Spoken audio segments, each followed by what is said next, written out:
back-to-back draft videos. Here we go. This time we're going to be talking about the Buffalo Bills. Now, a little bit fair warning. We're going to probably talk about some players that we talked about in the Green Bay video because they are picking back-to-back from each other. The next draft video, I'll probably do someone a little bit higher towards the draft, maybe a little more interesting one, like the Falcons, Panthers, somewhere where there's different players. Because honestly, they have the same needs as Green Bay. But Buffalo, you've had some great drafts in the past. I've liked what they've done with those draft picks, so I think they can do great. And no shame in losing. You lost to Kansas City. You're going to be facing years to come. Buffalo, you will be back here. And a good draft really helps. Also, my voice is really scratchy, so I apologize in advance for this video. But without further ado, here are their top 5 needs for the draft. Number 1 is another corner. Look, Tre'Davious White is a great corner, but you're going to be facing Kansas City. What does Kansas City have? Weapons. Tyreek Hill, Travis Kelce, McCall Hardman, all sorts of stuff.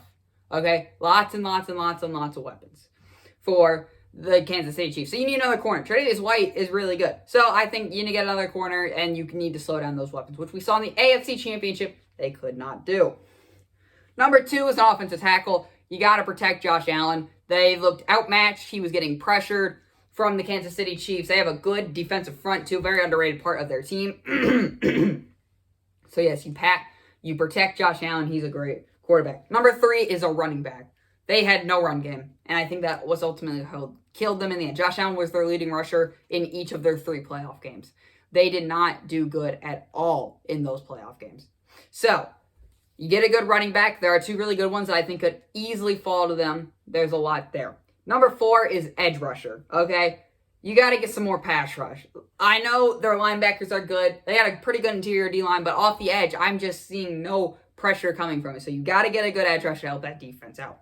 And number 5, I think it should be one of their needs that they target is wide receiver number 2. You got Stephon Diggs. Beautiful. Gabriel Davis. Maybe John Ross.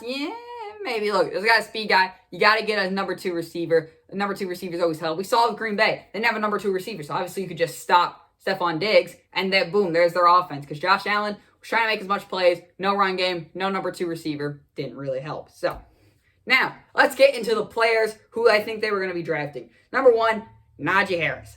Fights for a lot of yards. Had a really cool hurdle in college football playoff. And he averaged 5.8 yards per carry, and he finished run. The other running back, which is like 1A, 1B, is Travis Etienne. Explosive speed, makes big plays. Which one do you want? Do you want a more consistent running back, or do you want like a guy with the ability to make big plays? Personally, I would take Najee Harris. I think he's more consistent of a runner. I think he can get you more yards on shorter plays, and he finishes in the red zone. Travis Etienne is a great running back. He will be a good player in this league. He's got that big playability. I would personally take Najee Harris.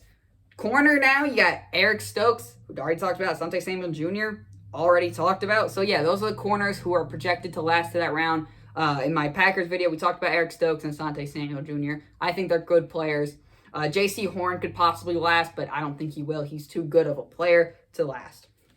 Offensive tackle, we got Trevin Jenkins, because we already talked about some of the offensive tackles for Green Bay. How about the offensive tackle at Oklahoma State? He is a great pass blocker. They ran air raid offense, and he gave their quarterback time. He's also played all along the line. He has played 37 games. He started 35 of them. He doesn't miss games. He's a completely healthy player. He can play all around the position, and he's a great pass blocker. Sounds like an Elton Jenkins making to me, and which we've learned, Elton Jenkins is a great offensive lineman. Wide receivers, Amon-Ra St. Brown, Rondale Moore, talked about him already. From the Green Bay video, which you should definitely go check it out. Link in the description if I remember to put it there. Another receiver who could last is Kadarius Toney. Great slot ability and can complement Stephon Diggs quite nicely. If you're going for the first round pick, you want a receiver, get Kadarius Toney. Stephon Diggs can be your deep guy. He can run out. Stephon Diggs is a great receiver. We know this already. Kadarius Toney can bring that run after catch ability, throw it underneath, give a check down option, and just blow you by with elite speed. He can complement Stephon Diggs quite nicely, I feel. Edge rusher. We talked about Azeez Ojulari already. Let's talk about a guy who we haven't talked about. This is Jaelan Phillips, the edge out of Miami. Another Miami edge. We know Gregory Rousseau. We've talked about him too.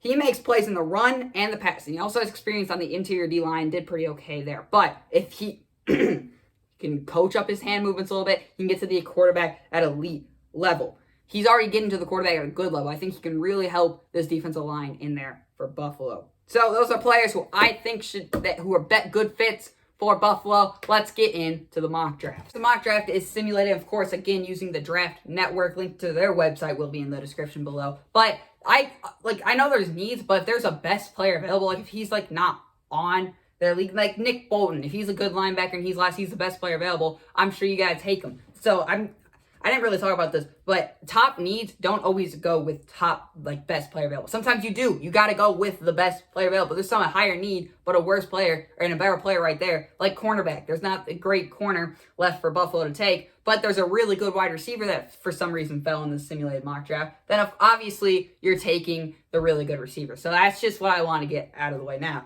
Let's ready. Okay, so got some good offensive tackles here. Kadarius Toney is here, who we talked about. You got Elijah Vera Tucker, really good interior offensive lineman. Alex Leatherwood, Trevon Jenkins, who we talked about again. Kadarius Toney. Jalen Phillips is there too. Both running backs left, so both the running backs who I think they should be top of the board is gone. Although Javonte Williams is there. Who they have my Green Bay Packers taking, by the way? They had Nick Bolton. Okay, I like that pick. You know, I really wanted them to take a linebacker. If you watched yesterday's video, which you definitely should. But it's Buffalo. Who do I think they're taking here? I think they're taking Trevon Jenkins. Look, not a top corner. There is Asante Samuel Jr., who I really like. But, you know, all his players went past them. So I think you're going to take an offensive tackle there, and it's the one that we just haven't talked about in this video. Let's get into mock draft number 2. Right back into mock draft number 2, and the top running back available is Travis Etienne. Personally, I think Najee Harris is a better player, but in this mock draft, which I have him going a lot, he ended up going to the Jets. So Travis Etienne is the pick there. They need a run game bad. Travis Etienne can give you that big play ability in the run game. I think that's a great pick for them. Mock draft number 3. Mock draft number 3. What do I think the Bills will do with this situation? Gregory Rousseau, Trevon Jenkins, Kadarius Toney, and Jalen Phillips are there. Also Liam Eckenberg, who we talked about in Green Bay. I really like his footwork for Notre Dame. Now, what do I think they're going to do?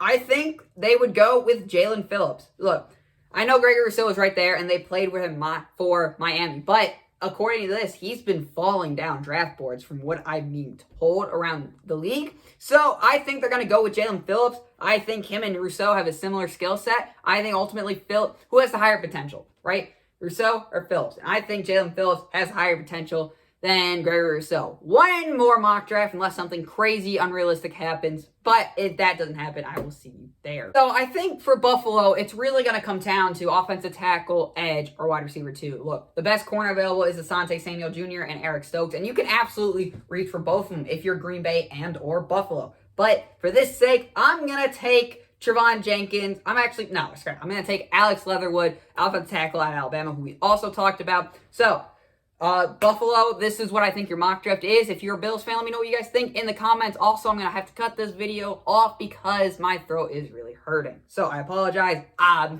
going to be more mock drafts later down the line. I'm going to try and do one for each NFL team before I start doing official mock drafts. But some teams, it's like too easy to mock for. Like Cincinnati is going to be Penei Sewell. Atlanta's an interesting one. That's probably the one I'll do next. So if you're excited for that, let me know in the comments down below. And thank you for listening.